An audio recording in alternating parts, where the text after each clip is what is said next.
Shalom, it's Lev Shore. Welcome back to Swing Torah. So we're going to do Parsha Ki Teitzei, and we're going to learn from the Sefer Chinuch. We're going to learn an incredible mitzvah about the building a Maakeh on the roof. If you need to build a fence around your roof, and we're going to learn all about it. And the Chinuch, the Sefer Chinuch, it says this incredible insight into how like the laws of nature work versus the supernatural. And it's very interesting. It's a very interesting mitzvah. So he starts off and he says that we have to remove like any danger or sickness or illness from our homes. And it says in the pasuk, it says V'yasisa Maakeh l'gagecha, that you will make a fence for your roof. And what is this? What is this subject is talking about? So you build a wall like around a roof, and we really in America we don't go up on our roof so much, but like in Eretz Yisrael and Israel, they have these flat roofs and people will go up there a lot, and tall buildings. And you have some kind of protective fence around the roof so someone doesn't fall off. And so around like wells where someone could fall in, so you want to protect people from getting hurt.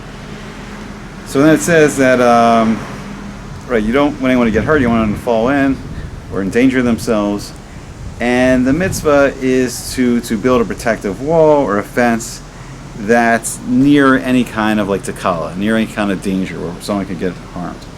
So it says your roof, so it's saying that's the usual case, but it's meaning any kind of thing to protect people from getting hurt. So for instance, like a light socket, a little kid could stick his finger into a light socket, and you want to put those little protective caps onto the plugs go into the wall. So any baby proofing something, but basically taking any precaution where you see that there's somewhere around your house that someone could get hurt, and taking these safety precautions, and it's actual mitzvah.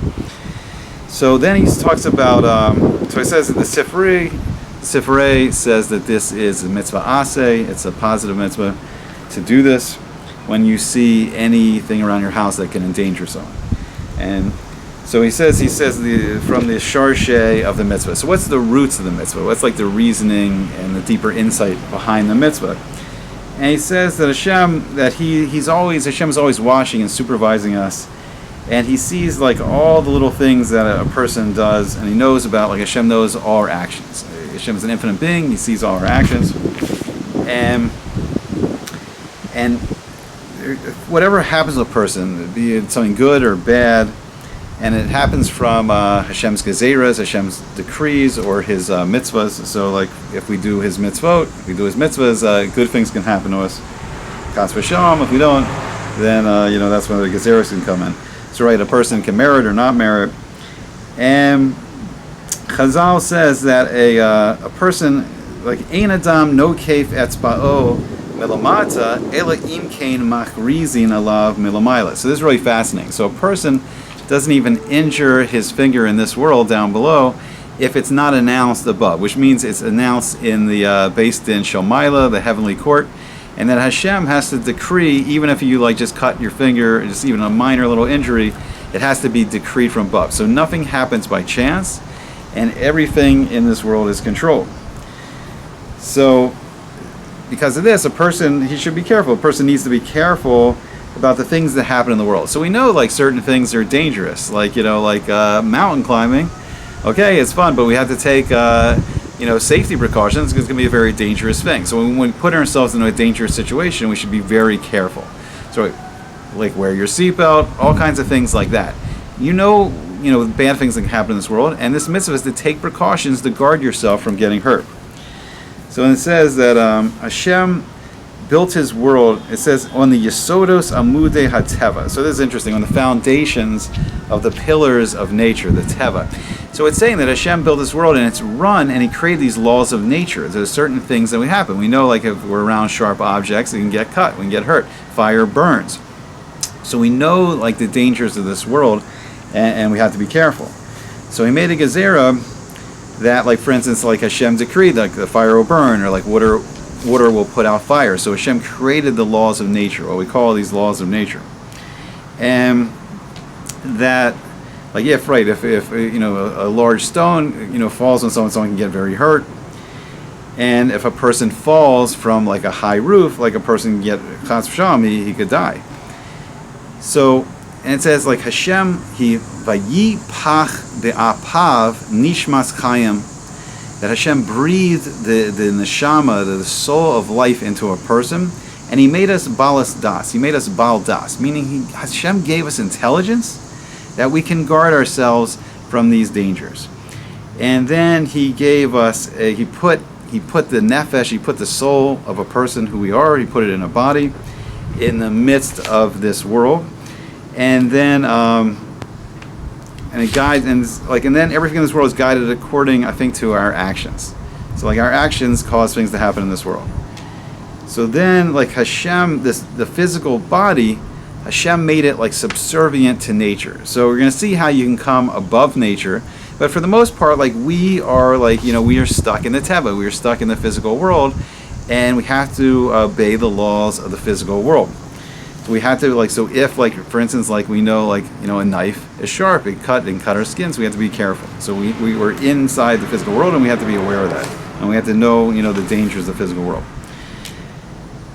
So then it's like according to a person's chachma, according to a person's wisdom, that we're physical beings, and we should be careful about things that happen in the world, but it can be that we can have power even over the physical world. And it's kind of rare, but he's going to discuss how it happens. So he says that there's a small part of humanity, a small part of everyone that's lived, that the king, Hamelech, Hashem, the king, wanted to honor with a great amount of kindness, and attaching his soul, and a person attaches his soul to the derech Hashem, to the way of Hashem, meaning a person just involves himself so much in the Torah and the mitzvos, and he refines his midos, he refines his character, that there's been people in this world that Hashem honors, and they get control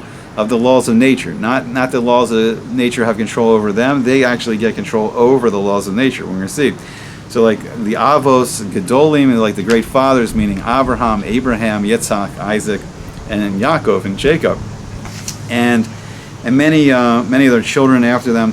So for instance, Daniel, Hananiah, Mishael, and Azariah, and the people like that mentioned in the Torah.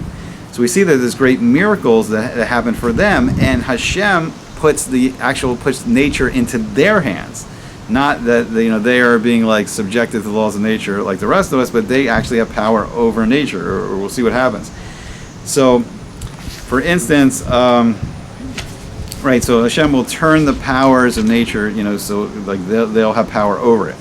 So for instance, Abraham was thrown into a furnace, and he wasn't hurt at all. And we see that the Hananiah, Mishael, and Azariah were also thrown into a furnace, and they also were not a hair on their head was singed.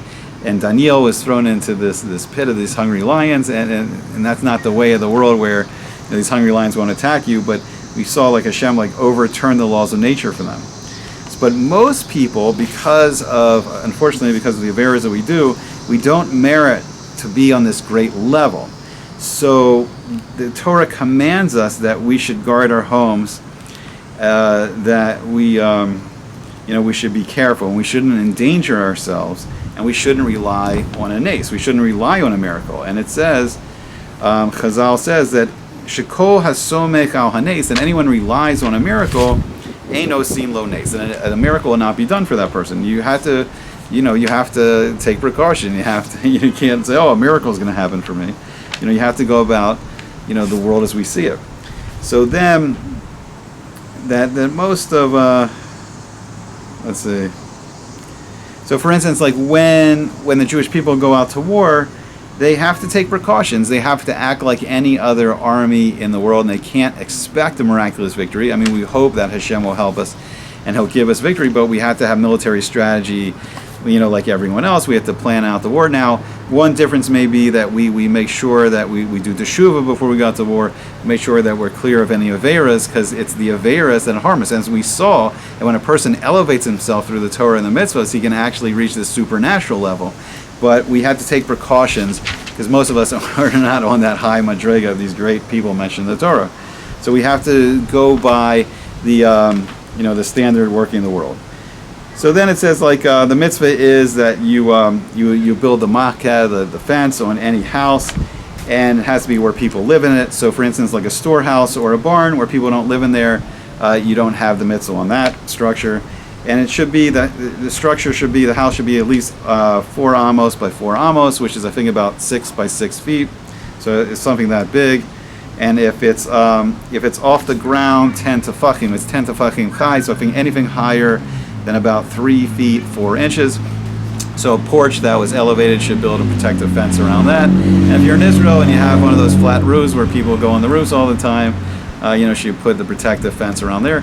And we're building a tree house, so we're going to have to put some kind of fence around the tree house. But basically protecting ourselves from anything dangerous and making sure that nothing around our house will be dangerous for someone, and taking precautions so no one gets hurt. I think it's an incredible mitzvah. I hope you enjoyed it, and I hope to see you back again soon on Sweet Good Torah.